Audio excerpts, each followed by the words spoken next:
নবী আমার চেহারা দেখে আপনাকে জান্নাতের মধ্যে চুন চুনকার বেছে বেছে কাল কিয়ামতের মাঠে নবী আমার সাফায়াত করবেন, আর সাফায়াত করবেন, আপনাকে কবর থেকে টেনে নেবেন না। বাপজিগো আমার, ওই কিয়ামতের মাঠকে যেতে হবে, আর কিয়ামতের মাঠে যাওয়ার জন্য নবী দিবসের নবীর জন্য আপনার কি বলছে ঝান্ডা একান্তই ধরা প্রয়োজন রয়েছে। বলেন সুবহানাল্লাহ। বাপজিগো আমার, কোন দিকে যাব আর কোন দিকে যাব না শুন বাপ। এই বছর যা হয়েছে, সামনে বছর যদি বাপ আমরা জিন্দা থাকি গো, ভোরকার সরজমিনে আপনার মেয়ে ছেলে নিয়ে আপনার 1200 ভোটার লিস্ট। বাপ এই 1200 ভোটার লিস্টের মধ্যে 2000 মানুষের সমাগম ছিল। আল্লাহ আল্লাহ, হাজার মানুষ বাচ্চা বাচ্চা নিয়ে হাজার মানুষের ওপরে ঝান্ডা ধরেছিল। আপনার হাজার মানুষের ঝান্ডা।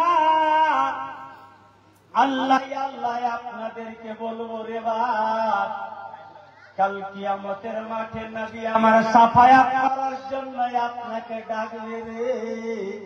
আমাদেরকে কেবল মাত্র ওই কাল কিয়ামতের মাঠে পৌঁছিতে হবে।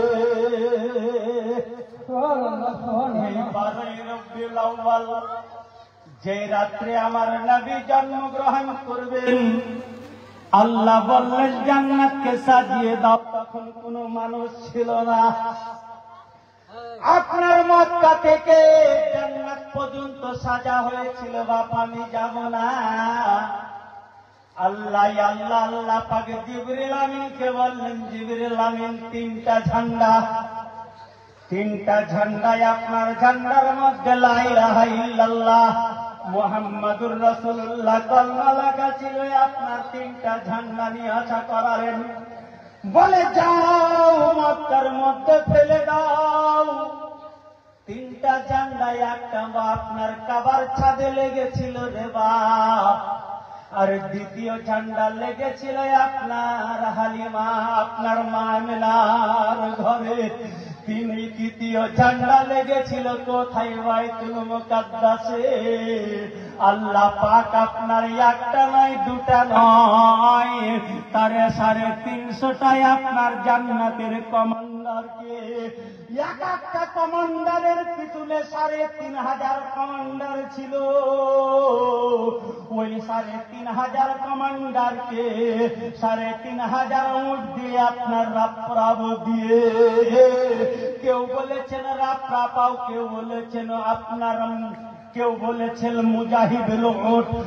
উটের মধ্যে তিনটা পার্থক্য আছে বাপ, একটা হচ্ছে মাগাতির, একটা হচ্ছে সোল, আর একটা হচ্ছে সফর। বাদ্য ওই তিনটায় আপনার উটের মধ্যে, একটা যে সোল বলা হয় উটটা গহমের রঙের উটটা হয়, ওই 3500 উট দিয়ে বাইতুল মুকাদ্দাসে আল্লাহ নামিয়ে দিলে।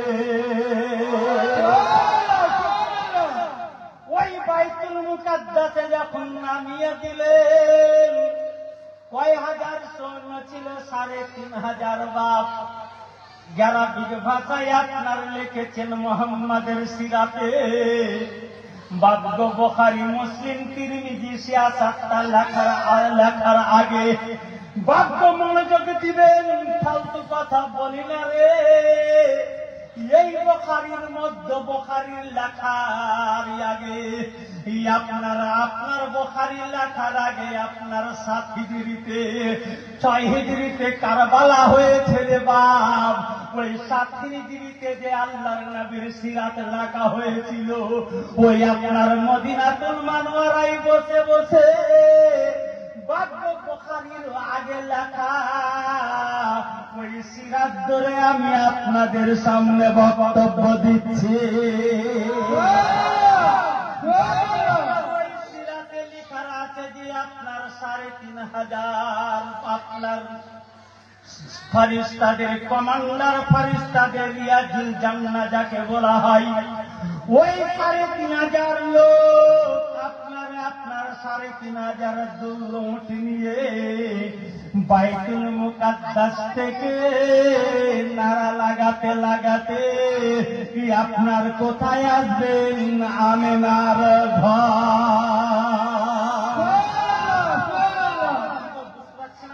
ভাই বন্ধুরা আমার বুঝতে পারছেন?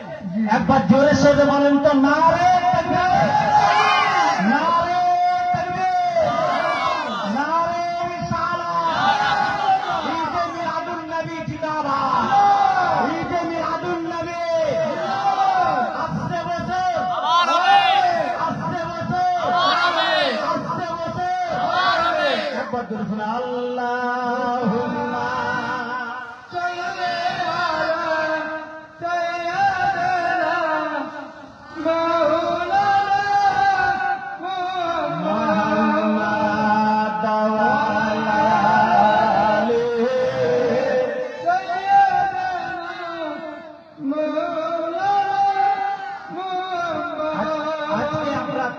ইনশাআল্লাহ বদলিয়ে নিব। সবাই বলেন, হে খোদায়ে গোমন তো তকদীর জাগিয়ে দাও, আরে চোখ দিয়েছো তো নাদের মাদে না দেখিয়ে দাও, চোখ দিয়েছো তো নাদের মাদে না দেখিয়ে দাও। বাদদিগ আমার আপনার 3,500 আপনার ফোর্স, 3,500 আপনার জান্নাতের কমান্ডার। নারা লাগাতে লাগাতে আপনার আসতে আছে কোন জায়গায়? মক্কাতুল মুকাররমা, আমেনার ঘর আসতে আছে। বাইকে যখন আপনি মদিনাতুল মুনাওয়ারা আর মক্কাতুল মুকাররমা মধ্যস্থলে বাঁধবো, ওই জায়গা দিয়ে এখন ট্রেনের লাইন তৈরি হয়ে গেছে। জায়গাকে ভাঙে নাই, এখনো জায়গা অবস্থিত রয়েছে মক্কার মদিনার মধ্যস্থলে। মিছিল বেরিয়ে চলে আসলো মক্কার মধ্যস্থলে একটা জায়গার নাম হচ্ছে বাপ, সেই জায়গাটার নাম হচ্ছে কি গো? খোরাইমান। মনে থাকবে জায়গাটার নাম কি হচ্ছে? খোরাইমান। ওই জায়গার মধ্যে দেখা যাচ্ছে যে একটা মানুষ পড়ে আছে। বাবু আপনারা যদি চাঁদপাড়া যান আর এই রাত্রে আপনারা যাচ্ছেন, যদি একটা লোক রাস্তার মধ্যে পড়ে থাকে, ভাববো আপনারা কি দাঁড়াবেন না? যতই জন হোক আপনারা দাঁড়াবেন। তেমনি ওই ফারিস্তারা উটের উপরে আসতে আসছিল, দেখছে রাস্তার মধ্যে বুকের ঘরে একটা মানুষ পড়ে আছে। এরা চিন্তা করলো যে এই লোকটি কে, এই অবস্থায় এই লোকটি কে? ওদের মধ্যে 3,500 মধ্যে একটা কমান্ডার ছিল, বলে তোমরা নামার দরকার নাই, তোমরা দাঁড়িয়ে যাও, আমি নেমে দেখি।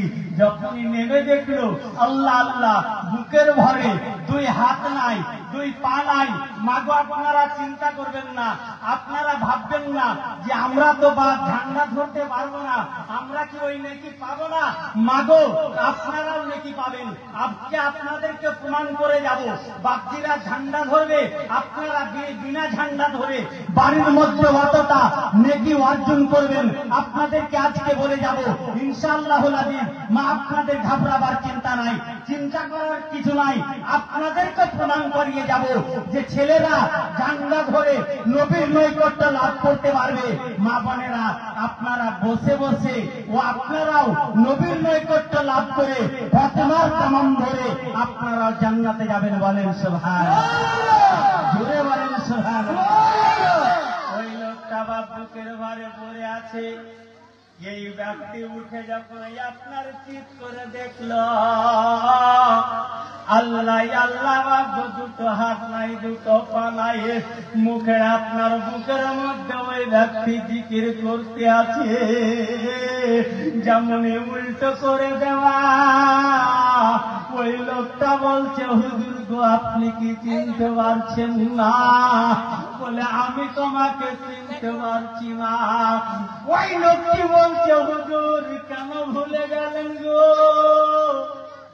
হুজুর গো আপনার সঙ্গে জান্নাতের গেটে আমি একদিন নয় দুদিন নয় হুজুর আমি 3000 বছর আপনার গোলামি করেছি। জান্নাতের কমান্ডার আপনি, রাত্রে বেলায় ডিউটি পড়তো আপনি, ডিউটি দিয়ে আপনি আপনার কাজ করতেন, আমি লাঠি ধরে জান্নাতের গেটে দাঁড়িয়ে থাকতাম হুজুর। আমি সেই ফারিস্তায় আল্লাহ মানব রূপে আমাকে দুনিয়ার বুকে এই অবস্থায় পাঠিয়ে দিয়েছে। ওই জান্নাতের গেটের সর্দার আপনার ফারিস্তা বলল, বাবা রে ভাই রে, কেমন করে তোর এই অবস্থা হলো? তুমি তো একজন ফারিস্তা ছিলেন।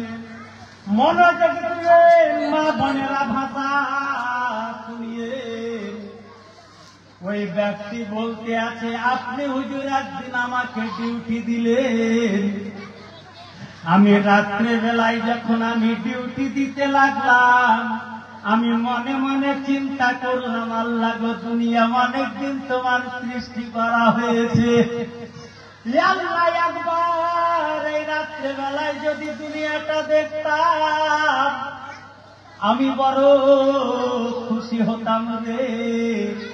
আল্লাহ পাক জিবরিল আমিনকে বললেন, জিবরিল আমিন আসমানকে ফাটিয়ে দাও। আসমানকে যখন ফাটিয়ে দিল, আসমান থেকে জমিন অতি নিকট করে দিল। আর ওই নিকট করে দেওয়ার মধ্যে আপনার দুনিয়া দেখতে আসছিল রে মা।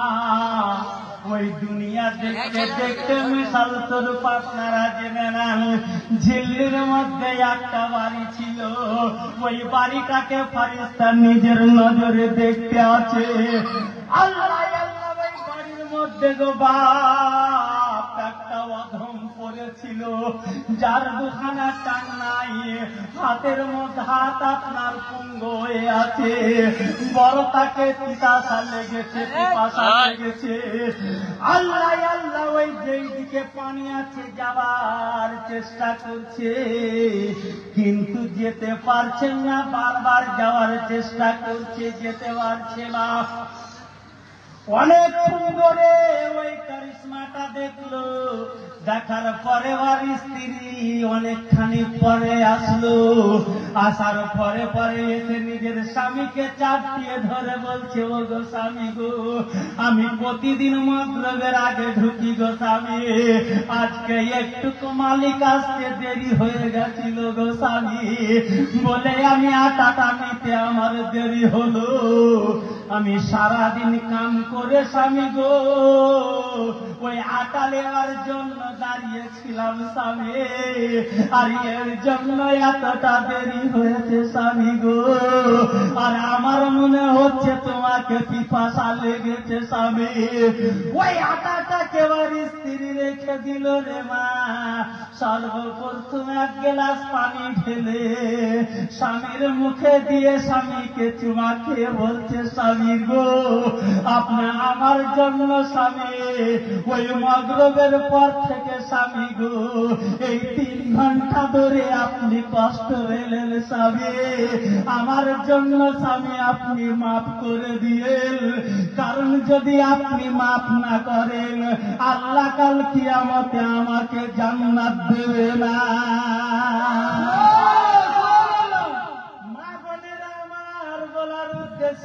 কেমন ছিল স্বামী আর কেমন স্ত্রী, আমি এই আপনার ফারিস্তা বলছে আমি এই দেখতেছিলাম। অনেকখানি পরে আপনার রুটি তৈরি করলো, নিজের হাতে স্বামীকে খাইয়ে দেওয়ার পরে গোসল টোসল করে ওই আপনার ওই বিবি নামাজ পড়লো। নামাজ পড়ার পরে একটু খেয়ে ঘুমিয়ে গেল। ওই ফারিস্তা বলছে তা করতে আপনার আসমান বন্ধ হয়ে গেল। আমি জান্নাতের গেটে আল্লাহকে দোয়া করলাম, আল্লাহ গো এই সমস্ত মানুষগুলোকে আল্লাহ আজরাইল পাঠিয়ে তার জানটাকে কবজ করে নাও, আর এই আল্লাহ গো দুনিয়ার কষ্ট থেকে তাকে মুক্তি দাও। যত আছে আল্লাহ, এত কষ্ট করছে, এই কষ্ট থেকে তাকে মুক্তি দাও খোদা। এই দোয়া যখন জান্নাতের গেটে করলো, বার্ষিক আমার জান্নাতের গেটের দোয়া, কাল কিয়ামতে জান্নাতের গেটের দোয়া আল্লাহ রদ করবেন না, বলুন সুবহানাল্লাহ। আল্লাহ কোনদিনও অমান্য করবে না। আল্লাহ দোয়া কবুল করলো, আর ওই ফারিস্তাকে ডাকলো, দেখে যাও, আমি ওই সমস্ত মানুষকে শুনিলাম, আর তোমাকে পঙ্গ করে কিয়ামতের সকালাব্দি তোমাকে এই অবস্থা করে তোমাকে জমিনের উপরে ফেলে দিলাম। বলেন আল্লাহু আকবার, জোরে বলেন আল্লাহু আকবার। ওই ফারিস্তা বলছেন, হুজুর আমি সেই ফারিস্তা, ও কাহানি বাদ দেন, আমি কিয়ামত পর্যন্ত আমাকে এই কষ্ট করতে হবে। তবে আজকে আপনি কোথায় যাচ্ছেন, কোন জায়গায় যাচ্ছেন, কেন যাচ্ছেন বলেন? বললে সকাল বেলায় আমার নবীর আগমন দিবস রে, আর আমরা মিছিল বাহির করে এই নারা লাগাতে লাগাতে আমেনার ঘর পর্যন্ত যাব। বলতে লাগলো, ভাই গো 300-350 বছর, আপনার 3000 বছর আপনার গোলামি কেটেছি, একটুকু আপনি উপকার করেন। নবী রাজা আগমন দিবস, আল্লাহ তো আমাকে কিয়ামত পর্যন্ত এই কষ্ট দিয়ে জমিনের উপরে ফেলে দিয়েছে, আজকে এই কষ্টকে বরদাস্ত করে নিব, কিন্তু একবার নবীর দরবার পর্যন্ত একবার আমাকে নিয়ে চলো। বলে কেমন করে যাবা? বলে উটের যে সুরটা আছে ওই সুরটার ওপরে আমার বুকটাকে চাপিয়ে দাও, আমি সুরটাকে ধরে বড় কষ্ট করে, ওই কষ্ট করে আমি আমিনার ঘর পর্যন্ত যাব। কি করলো ওই ফারিস্তা? অর্থাৎ ওই মানুষটাকে আপনার ওর উটের উপরে চাপিয়ে আপনার একটা ঝান্ডা ওর মুখের ওপরে, মুখের মধ্যে লাগিয়ে একা আপনার এক পা দু পা করতে করতে আমেনার ঘর পর্যন্ত নিয়ে আসলো। যেমনই আমেনার ঘর পর্যন্ত নিয়ে আসারে বাপ, আল্লাহ পাক আপনাকে বলি, আল্লাহ পাক বলছেন, ও জিবরিল আমিন রে, যেই ফারিস্তাকে অভিশাপ দেওয়া হয়েছিল, যেই ফারিস্তার পাকে কেটে হাতকে কেটে জমিনের উপরে ফেলে দেওয়া হয়েছিল, যাও যাও ওই ফারিস্তার পার সঙ্গে পা লাগিয়ে দাও, আর হাতের সঙ্গে হাত লাগিয়ে আবার ফারিস্তা তাকে তৈরি করে দাও। বলছেন, আল্লাহ গো মহিমা বুঝতে পারি না। বলে শোনো শোনো রে, আজ নবীর আগমন দিবস, আর ওই ব্যক্তি লামহা পাহাড় থেকে নিয়ে আমার ফেরেশতার দলের সঙ্গে আমিনার ঘর পর্যন্ত আসছে রে, আর এই ঝান্ডা ধরার কারণে ওর সমস্ত জিনিসকে আমি মাফ করে আবার আমি ফেরেশতা তৈরি করে দিলাম। আবার ওই ফেরেশতা জিবরিল আমিন বলছেন, ইয়া রব্বুল আলামিন গো, আজকে ওই ব্যক্তিকে মাফ করে দিলেন, আমি মেনে নিব। এক দুই করতে করতে ভারতবর্ষের মদিনা দিয়ে ওই আপনার ঝিল্লি খাসপুরের মানুষ মদিনা দেখতে পারবে না, নবীর কাছে এসে ঝান্ডা ধরতে পারবে না। বলেন বলেন বলেন বলেন, ওরা কি এইরকম তাদের গুনাহ মাফ হবে না? আল্লাহ পাক বললেন, ও ফেরেশতা রে, আমি হচ্ছি গফুরুর রহিম, যেই দিনে আমার হাবিব দুনিয়ার বুকে আবির্ভাব আশীর্বাদ করেছে, কোন ব্যক্তি যদি ফজরের নামাজের পর কিংবা আপনার 9 তারিখ দিবাগত রাত্রি থেকে আপনার 11 তারিখ দিবাগত রাত্রি থেকে 12 তারিখ সন্ধ্যার আগে পর্যন্ত নবীর শানের জন্য যদি ঝান্ডা ধরে, আমি রব্বুল আলামিন রে তার সমস্ত গুনাহকে মাফ করে আমি তাদেরকে বান্দা বলে স্বীকার করে নিব। জোরে বলেন, হাত উঠিয়ে সুবহানাল্লাহ, আরো জোরে বলেন সুবহানাল্লাহ। বললেন আল্লাহ পাক বলেন যে নবীর ঝান্ডা যদি ওই দিনে হয়, আর কোন ব্যক্তি যদি নবীর শানকে উচ্চ করার জন্য, নবীর শান উচ্চ করার আমাদের মতো মৌলবীর ক্ষমতা নাই, দুনিয়ার কোন মানুষের ক্ষমতা নাই যে নবীর মান সম্মানকে উচ্চ করবে।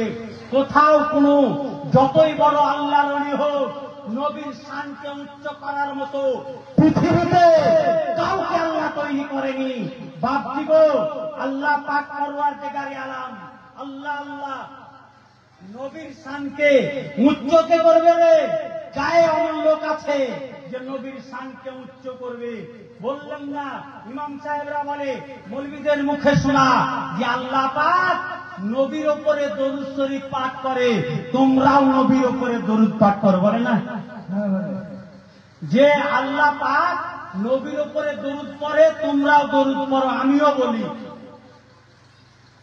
বলি ইন্নাল্লাহা ওয়া মালাইকাতাহু ইউসাল্লুনা আলান নবীকে বিশ্লেষণ করে তাসলিম বলে যে তোমরাও দরুদ পড়ো, কারণ আল্লাহও দরুদ পড়ে।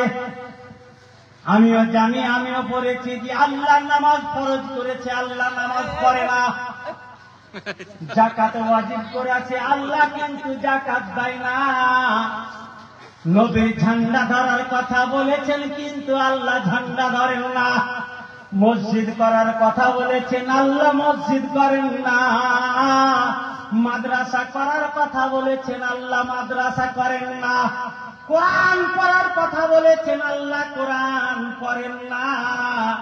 মানুষের উপকার করার কথা বলেছেন, আল্লাহ এসে উপকার করেন না। করেন? আল্লাহ এসে বলেন টাকালে না, কাউরের মাধ্যমে। আল্লাহ আল্লাহ বান্দাদেরকে বলছে, বান্দারে তোমরাও দরুদ পড়ো, কারণ আমি নবীর উপরে দরুদ শরীফ পাঠ করি। এবার বলেন বাধ্য কোন মৌলবীকে কি প্রশ্ন করেছেন যে আল্লাহ কোন দরুদ পড়ে? দরুদে ইব্রাহিম, দরুদে মাসুরা, দরুদে তাজ, দরুদে আপনারে কি বলছেন? দরুদে ইব্রাহিম, দরুদে গাউসিয়া, হাজারো দরুদ আছে। আল্লাহুম্মা সাল্লি আলা কত আল্লাহুম্মা আছে। বলেন ভাগ্য যারা 5 ওয়াক্তের নামাজ পড়েন, কোনদিন আলেমদেরকে জিজ্ঞাসা করেছেন, হুজুর গো আল্লাহ কোন দরুদ নবীর উপরে পড়ে? ভাগ্য এই বয়সে হাজার হাজার কোটি কোটি, হাজার হাজার কোটি বলবো না, আলেমদেরকে জিজ্ঞাসা করলাম, কিতাব পড়লাম, আপনার বই পড়লাম, বাংলা থেকে, ইংরেজি থেকে, আরবিক থেকে, ফার্সি থেকে, কত আপনার মাদ্রাসায় কিতাব পড়লাম। ওই কিতাব পড়ে আমি কোন কিতাব